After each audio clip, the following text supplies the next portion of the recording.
Alhamdulillahi Rabbil Alamin. Wassalatu wassalamu ala rasulina Muhammedin wa ala alihi wa sahbihi ajma'in wa tabi'ina lahu bi ihsanin ila yawmiddin. Wa ashhadu an la ilaha illa Allah wahdahu la sharika lah. Wa ashhadu anna Muhammadan abduhu wa rasuluh. قال الله سبحانه وتعالى يا أيها الذين آمنوا اتقوا الله حق تقاته ولا تموتن إلا وأنتم مسلمون إن أصدق الكلام كلام الله وخير هدي محمد صلى الله عليه وسلم وشر الأمور محدثاتها وكل محدثة بدع وكل بدعة ضلالة. Falënderimet I takojnë Allahut Azza wa Jall, Zotit gjithësisë. Paqja lavdërimi I Tij qoftë mbi vullën e pejgamberëve dhe shembullin e njerëzimit Muhammedin sallallahu alaihi wasallam, familjen dhe shokët e tij dhe gjithë ata që pasojnë atë deri në fundin e kësaj bote. Dëshmojmë se askush dhe asgjë mes qiellit dhe tokës nuk meriton të adhurohet me drejt veç Allahut, një I vetëm I pashoq. Dhe gjithashtu dëshmojmë se Muhammed Mustafaja sallallahu alaihi wasallam është robi I Allahut dhe zgjedhuri I Tij për mbar njerëzimin, shembulltyra dhe shembulli I gjithë ummetit që nga Ademi deri ke koha e tij dhe deri në fundin e kiametit. Allahu subhanahu wa taala I bën thirrje besimtarëve në Kur'anin Kerim, o ju që keni besuar, friksojeni Zotin sinqerisht dhe mos disni ndryshe vetëm se duke qenë besimtar. Dhe nuk ka dyshim se fjala më e mirë është fjala e Zotit Kur'ani Kerim dhe rruga udhëzimi më e mirë është rruga e Muhamedit sallallahu alaihi wasallam. Punët më të shëmtuara në fenë e Zotit janë shpiket që në humbje dhe humbja që në zjarr. Të nderuar vëllezër dhe motra, besimtarë dhe besimtare, ne kemi folur në hutbet e kaluara për nxitjen e njerëzve, vëllezër dhe motrave për punë të mira. Sepse nuk e di njeriu shkret se nga I vjen vdekja dhe ta gjej atë e xheli I Zotit subhanahu wa taala duke qenë njeri I nënshtruar ndaj Zotit të tij ose duke kryer vepra sa më të mira që të afrohet tek Allahu, është fitore e madhe kundrejt një pale tjetër e cila vdes çdo ditë në zullum dhe gjuna të mëdha ndaj Zotit dhe njerëzve. Edhe pikërisht tema e sotme ka të bëjë me nxitimin e njeriut që të bëjë teube dhe istighfar çdo ditë më shumë për çdo gabim që I ka kaluar. Njeriu në të jetë kaq shumë dinamike me kaq shumë ngjarje që do ta përmendim në shenjat e kiametit se çka na treguar pejgamberi sallallahu alajhi wasallam, nuk po gjen më kohë për veten e tij për të reflektuar, sepse është zhytur hallave, problemeve, punëve, angazhimeve dhe nuk dihet se kur është mëngjesi dhe kur është mbrëmja dhe gdhijet ose nuk gdhijet fare. Prandaj dhe pejgamberi sallallahu alaihi wasallam duke na treguar nëpërmjet haditheve të tij dhe shenjave të kiametit, dëshiron që ne si besimtarë musliman t'ja hapim rrugën vetes dhe portën vetes, portën e shpëtimit. Prandaj dhe ai ka lënë ai shumë hadithe ummetit I tij alayhi salatu wassalam, që jo vetëm neve të rimëkëmbim imanin ton, të dalim nga situata të vështira, po të jemi shembull për gjithë njerëzimin. Por kur njeriu nuk është për veten e tij, nuk mund të jetë as për familjen e tij dhe as për shoqërinë që rrethon. Ke bërë gjunahe, ke rënë në kufër, ke bërë shirk, I ke vënë shok Zotit, ke bërë zina, je marrë me drogë, ke bërë vrasje, ke bërë rishfet, ke bërë kribe, ke bërë zullume. Këto janë mes teje dhe Zotit xhelle xhelalu dhe obligimi muslimanit është që t'i mbulojë ato gjuna. Dhe nuk është detyrë muslimanit që të hetojë gabimet dhe dyqajet e njerëzve, por ajo që është detyrë jona është nxitimi tek teube e Zotit subhanahu wa taala. I dërguari Allahut alayhi salatu wassalam na thotë: La taqumu as-sa'atu hatta tatlu ash-shamsu min maghribiha. Nuk do të ndodhi kiameti, thot pejgamberi sallallahu alajhi wasallam, derisa të lindi dielli nga perëndimi. Derisa të lindi dielli nga perëndimi. Fa idha ra'a an-nasa amina man 'alayha fadhalika hina la yanfa'u nafsan imanuha. Dhe kur ta shohin njerëzit që dielli ka lindur nga perëndimi do të besojnë, mirë po atë ditë thot pejgamberi nuk do të ketë vlerë besimi I tyre. Nuk do të ketë vlerë besimi I tyre. Nëse ata nuk kanë besuar më përpara, thot pejgamberi alayhi salatu wasallam. Pra ty të erdhën me dhjetëra, me qindra, me mira shenjat Allahut azza wa jall që të besosh, Prite vetëm kiametin që dali dielli nga perëndimi të besosh, atëherë ky lloj besimi s'ka më fajde. Në hadithin tjetër ose në transmetimin tjetër thot pejgamberi sa për ai njëjti hadith ka ardhur shtesa wa yanqusul ilmu tek Buhari dhe Muslimi, do të paksohet dituria, wa yulqa ash-shahhu, do të përhapet kooperacia dhe do të shtohen luftrat dhe vrasjet. Në hadithin tjetër thot pejgamberi sallallahu alaihi wasallam fi riwayatin au kasabat imanu khayran, pra nuk ka punuar më përpara asgjë dhe pret kiametin ky që të bëj punë të mira apo të pendohet apo të kthehet tek Zoti subhanahu wa taala. Wala takumu as-sa'atu, dhe nuk do të ndodhi kiameti, thot pejgamberi sallallahu alaihi wasallam. Wa qad nashara ar-rajulani thawbahuma bainahuma fala yubay'ani wala yatwiyani. Nuk do të ndodhi kiameti derisa të shohësh dy burra, thot pejgamberi sallallahu alaihi wasallam, që nxjerrin mallin, rrobat e tyre për të shitur, nuk do ta plotësojnë aktin e shitjes. Wala takumanna as-sa'atu wa qad insarafa ar-rajulu bi labani liqhatihi fala yat'amu. Do të ndodhi kiameti dhe do të fillojë personi ta vjeli kafshën, qumshin ose ta mjeli kafshën e tij, qumshin e saj, dhe nuk do ta provojë atë. Wala takumanna as-sa'atu, do të ndodhi kiameti, thot pejgamberi sallallahu alaihi wasallam, wa yalitu hawdahu fala yasqi fihi. Do të filloj personi ta mbledhi ujin e burimit të tij, ta rrethojë që mos të ikë ujë dhe nuk do të ketë mundësi të ujisi bimët e tij. Wala takumanna as-sa'atu, do të ndodhi kiameti sa një personi do ta vendosë kafshatën e bukës tij dhe nuk do ta shijojë atë, thot pejgamberi sallallahu alajhi wasallam. Prandaj vëllezër, le të kthehet njeriu dhe të meditojmë këto fjalë të pejgamberit alayhi salatu wasalam, i cili nuk flet nga vetja e tij, por me shpallje që i vjen prej Zotit të tij. Më thoni një gjë që e ka përmendur i dërguar i Zotit Muhammed Mustafa sallallahu alaihi wasallam dhe nuk ka ndodhur një gjë nga shenjat e kiametit përveç të mëdhajeve që pritën Zotin na ruaj. Më thoni një gjë që është paksuar dituria, po është paksuar dituria rreth fesë ligjeve të Zotit dhe pse ka përparuar shumë dituri dhe shkenca të tjera, saqë njerëzit nuk dinë çfarë bëjnë, justifikojnë me vepra dhe sjelljet e tyre duke përdorur dhe diturinë dhe shkencën dhe teknologjinë dhe shkencën artificiale dhe teknologjinë artificiale, të gjitha në gjendje si të pushtojnë popujt, mendjet e njerëzve, ekonominë e tyre, familjen e tyre, të drejtat e tyre, ta çojnë njerëzimin deri një utopie, deri një rrymë që dy veta komandojnë njerëzimin. Në hadithin tjetër të Ibn Hibani thot pejgamberi sallallahu alajhi wasallam, fatakunu sanatu kash-shahrin, sa që do të jetë një vit sa një muaj. Wa yakunu shahru kal jumati, dhe një muaj sa një javë. Wal jumatu takunu jumatu kal yawm, dhe xumaja do të jetë sa një ditë, dhe dita do të jetë sa një orë, dhe ora do të jetë sa të djegësh gjethet e palmës, thot pejgamberi sallallahu alaihi wasallam. Prandaj kush ka gabuar, kush e ka ndyrë dorën e tij, zemrën e tij, shpirtin e tij, kjo është mes tij dhe Zotit subhanahu wa taala. Le të nxitoj me teube dhe falje tek Allahu subhanahu wa taala, sepse Allahu thot në Kur'anin Kerim, inna Allaha yuhibbu at-tawwabin wa yuhibbu al-mutatahhirin. Allahu i do ata që pendohen. Çish ka thënë? Allahu i do ata që pendohen dhe ata që pastrohen.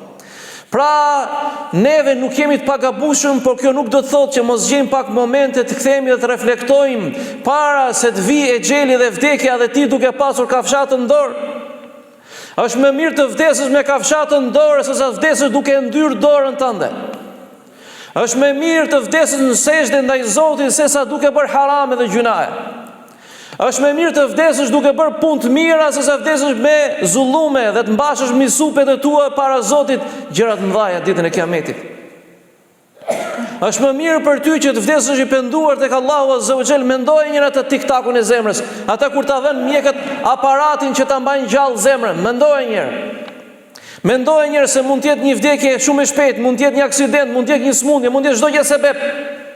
Dhe të jetë gjona ti pip pip pip pip pip, një fije peri të ndan mes së dynjaja dhe asaj tjetre. Mendoje se sa shumë njerëz i ke mbajtur në gojë me gjuhën tënde.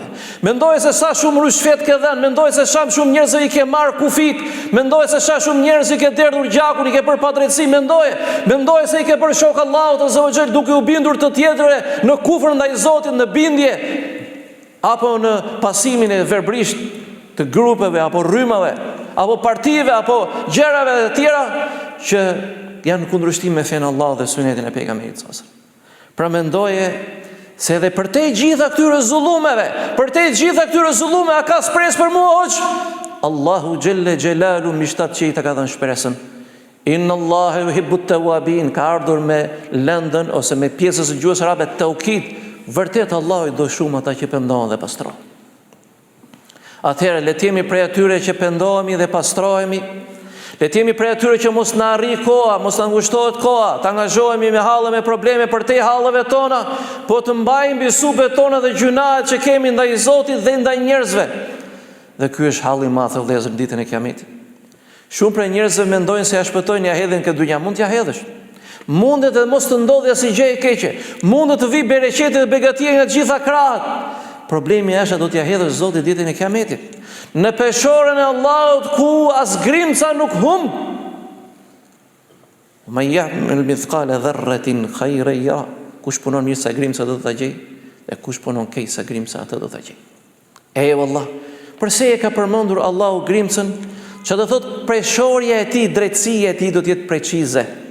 Nuk ndikohet nga fjalët tona, as nga pasuria jon, as nga pozita jon, as nga ku ta di unë, çka kush je ti jo. Ajo është drejtësi absolute e Allahut Azza wa Jell që nuk do t'ja di fare se kush je ti. Atë ditë ku gjithse kush nuk do t'ja di as për gruan, as për nënën, as për babën, as për vllajin, do të dalin nga varret e tyre, thot Allahu Azza wa Jell, si zebrat e tërbuara nga Afrika e Luanit, ku gjithse kush thot nefsi, vetja ime, halli im, nuk e di, nuk i hedh syt fare nga fëmia, nga vladi i tij. Nuk ka më dashur se vladi, nuk i hedh syt fare. Prandaj vëllezër, siç thot Zoti në Kur'anin e Kerim, tubu ila Allahi, pendoni të gjithë ju besimtarë tek Zoti juaj që ju të shpëtoni. Lutim Allahun Azza wa Jall na i falë gjunat dhe gabimet, dhe na bëj prej tyre që pendohen tek Zoti dhe kthehen tek Allahu subhanahu wa taala. Bismillahirrahmanirrahim. Alhamdulillahi rabbil alamin. Wassalatu wassalamu ala rasulina Muhammedin wa ala alihi wa sahbihi ajma'in. Me emrin e Allahut mëshiruesit, mëshirëplotit, falënderimet dhe takojnë Zotit gjithësisë. Paqja lavdërimi i tij qoftë mbi vullën e pejgamberëve Muhammedin sallallahu alaihi wasallam, familjen dhe shokët e tij dhe gjithë ata që pasojnë atë deri në fundin e kësaj bote. Ishte shumë e frikshme fjala profetit sallallahu alaihi wasallam kur tregonte befasitë e ditës Kiametit që njeriu do të jetë duke angazhuar me punën e tij përditshme dhe i dhot Kiametit. Por para se të vijë Kiameti i madh, është e frikshme se mund të vijë Kiameti i vogël, vdekja, siç e kanë quajtur ulemat. Fjala e pejgamberit yataqarabu az-zamanu, do të afrohet koha. Do të afrohet koha, thot pejgamberi sallallahu alaihi wasallam, dhe nuk do t'i bëj dobi imani personit nëse ai nuk ka besuar më përpara. Do t'i ndodhi Kiameti përpara syve të tij, nuk ka dobi. Por neve vallë çfarë presim? Kiametin e madh apo Kiametin e vogël? Presim Kiametin e madh që ta shohësh të merren asaj dite me sytë tu, apo presim Kiametin e vogël, vdekjen e cila vjen befasisht dhe ti je i papërgatitur. Prandaj kur ka thënë pejgamberi sallallahu alajhi wasallam, do të afrohet koha dhe do të jetë viti sa një muaj dhe muaji sa një javë dhe java sa një ditë dhe dita sa një orë dhe ora sa një moment që diket gjethet e palmës. Kanë thënë shumë gjëra ulemat. Do të afrohet kohë, do të duket bukur, njerëzit do të angazhohen me aq shumë me dynjan, do të zgjatet dita sa do të kenë vetëm ditë vështira, do të më merret atë kur do ketë një ditë lumtur. Thuhet që do t'i ngushtohet jeta, do të bëhet jeta shumë e shkurtër dhe nuk do të ketë bereqet në shoqëri, as koha, as pasuria, si sot. Ikëm mëngjesi, ikëm mbrëmje, s'ndodhi asgjë, se ç'a bëre si kur iku, nuk ndodhi asgjë. Pra njeriu nuk do të ketë bereqet në kohën e tij, në familjen e tij, në pasurinë e tij, në diturinë e tij, sepse s'do të ketë asgjë, nuk do të ketë vlerë asgjë. Po ashtu thot banorët e asaj kohe, se njerëzit e asaj kohe që do të jenë afër njëri tjetrit, do t'i ngjajnë njëri tjetrit nga zullumi. Vjen njëri i parë, vjen qeverisë tjetri akoma më keq, vjen qeverisë tjetri akoma më keq. Njerëzit duan ore po çfarë po bëhet, duan një pak qetësi, duan pak rehati. Do ketë.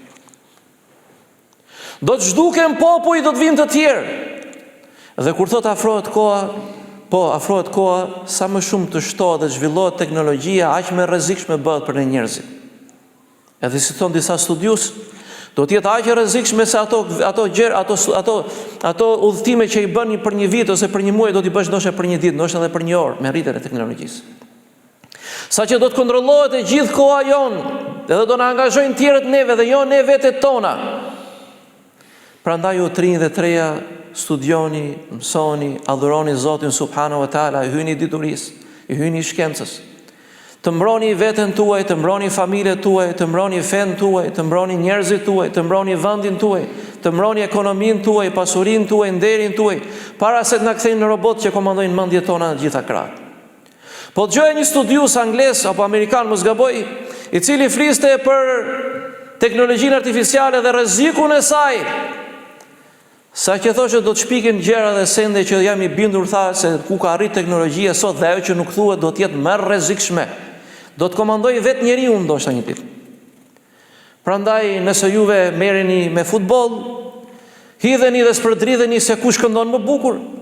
Bëheni idhtar të futbollistëve apo këngëtarëve apo aktorëve dhe nuk bëheni idhtar të diturisë e Kur'anit. Dhe nuk mësoni teknologjinë, diturinë dhe shkencën, fizikën, kimin, biologjinë e teknologjinë, do t'jeni robër të tjerëve gjithmonë.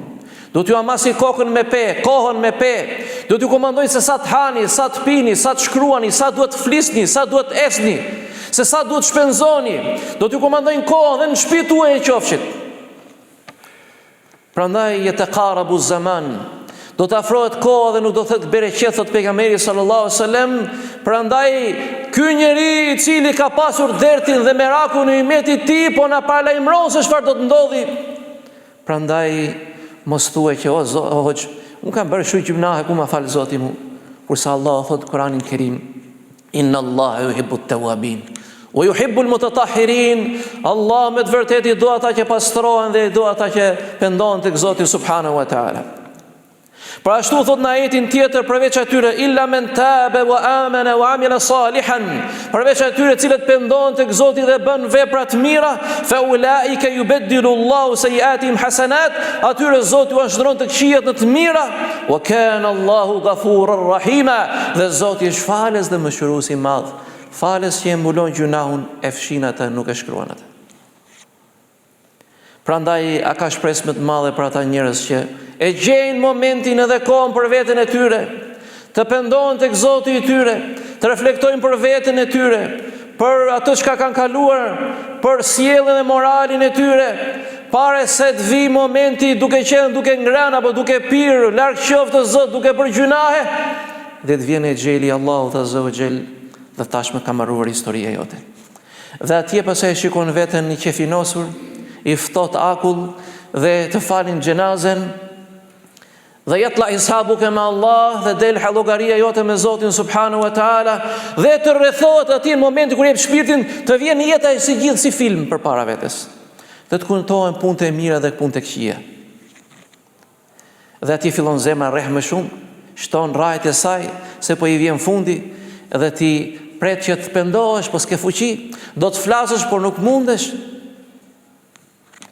Prandaj vllai im, mos prit e xhelin, që të pastrohesh, që të pendohesh tek Allahu. Mos e dëgjoni shejtanët njerëz apo nxitet e shejtanëve të tjerë, që u thon pa lere je për xhamiti.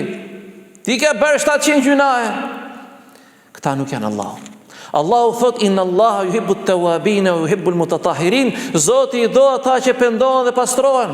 E rëndësishme është jemi të dashur tek Allahu subhanahu wa taala, të afrohemi tek Allah me atë që do ai, jo atë që duan njerëzit. Ato që projekton ai xhenetin për robët e tij dhe jo ata që projektojnë për neve zjarrin e xhehenemit. Ato që ka qef pejgamberi sa sërëm na shofi në ditën e Kiametit duke thënë ummeti im o Zot, ummeti im. Atëherë kur të gjithë do të shpërndahen, do të tremen, do të merrohen, do të friksohen dhe do thonë shkoni tek ai personi, tek Muhammed Mustafa sallallahu alaihi wasallam. Prandaj mirë për ty, nëse vdes prej atyre që dalin nga feja, mirë për ty nëse vdes me ato lloj gjunash që nuk të bëjnë pjesë e xhenetit, mirë për ty nëse ja dorëzon shpirtin Allahut në zullum, dhe lum për ty nëse ja dorëzon shpirtin Zotit duke adhuruar Allahun azza wa xal, apo duke bërë një vepër të mirë, qoftë dhe duke fjetur gjumë dhe nuk cënon derin dhe pasurinë askujt. Elusim Allahun azza wa xal t'i falim gjunat dhe gabimet. Elusim Allahun në përfshin rahmetin e tij. Elusim Allahun azza wa xal në përfshin rahmetin e tij. Elusim Allahun na bëj prej atyre që i don Allahu dhe i pastron ata. Elusim Allahun na i bëj prej atyre që e gjejnë portën e pendimit tek Zoti, sa do i madh dhe i shpesh qoftë gjunafi jon. Elusim Allahun azza wa jall t'i ruaj djem dhe vajzat tona. Elusim Allahun t'i ruaj djem dhe vajzat tona. Elusim Allahun t'i ruaj rinin, djem dhe vajzat tona. Elusim Allahun na ruaj baballar dhe nëna tona. Elusim Allahun t'i udhëzoj farefisët tona në fenë e tij. Elusim Allahun t'i udhëzoj këtë popull në fenë e tij. Elusim Allahun na përfshijë gjithë në rahmetin e tij. Elusim Allahun na përfshijë gjithë në rahmetin e tij. Elusim Allahun nga ruaj nga sprova dhe fitnet që duken dhe nuk duken. Elusim Allahun na ruaj nga sprova dhe fitnet që duken dhe nuk duken. Elusim Allahun na ruaj nga sprovat që duken dhe nuk duken. Elusim Allahun t'i ruaj vëllezërit dhe motrat tona në Palestinë. Elusim Allahun t'i ruaj vëllezërit dhe motrat tona në Sudan. Elusim Allahun t'i ruaj vëllezërit dhe motrat tona në Sudan. Elusim Allahun t'i ruaj vëllezërit dhe motrat tona në Sudan. Elusim Allahun t'i çlirojë ata nga zullumi e padresia e kësaj bote zullumqare dhe zullumqarëve. Elusim Allahun t'i ruaj ummetin e Muhamedit kudo që ndodhet. Elusim Allahun na nxjerrë trufandor kudo që ndodhim. Elusim Allahun na forcoj muslimanë dhe muslimanët kudo që ndodhen. Elusim Allahun na përfshij gjithë në rahmetin e tij dhe na bëj pejbanorëve të xhenetit ya Rabbel Alamin dhe na bëj të lehtë tobe dhe pendimin tek Zoti. Prandaj mos u turproni tek Allahu i cili thot Zoti do ata që pendohen dhe pastrohen tek Allahu subhanahu wa taala. Walhamdulillah wa sallallahu ala nabiyina Muhammad wa ala alihi wa sahbihi ajma'in. Sot është xhuma, çoni salavat për pejgamberin sallallahu alaihi wasallam dhe bëni dua për veten, vëllezërit e motrat tuaja dhe familjet tuaja. Assalamu alaikum.